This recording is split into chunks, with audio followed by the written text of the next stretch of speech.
Accept that losses are a part of trading. Trading inevitably involves losses, and this principle stresses the importance of acknowledging and embracing this reality.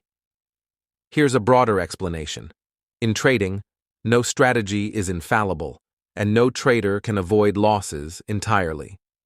Even the most experienced and successful traders encounter losing trades.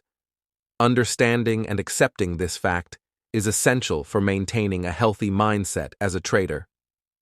When you accept that losses are a natural part of trading, it allows you to approach them with a rational and constructive mindset.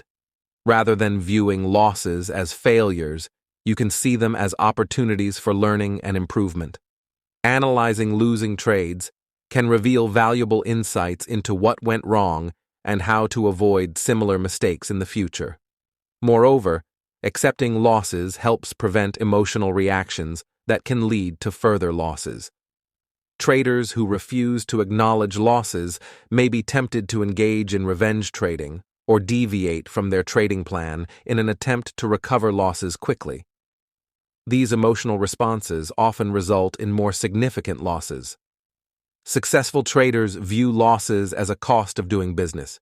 Just as a business invests in resources and occasionally incurs expenses, traders expect losses as part of the trading process. They allocate a portion of their capital for this purpose and focus on the long-term profitability of their trading strategy, rather than being overly concerned with individual losses. In summary, accepting that losses are an inherent part of trading is crucial for maintaining a realistic and healthy trading mindset. It enables you to learn from your mistakes, avoid emotional reactions, and stay committed to your long-term trading goals.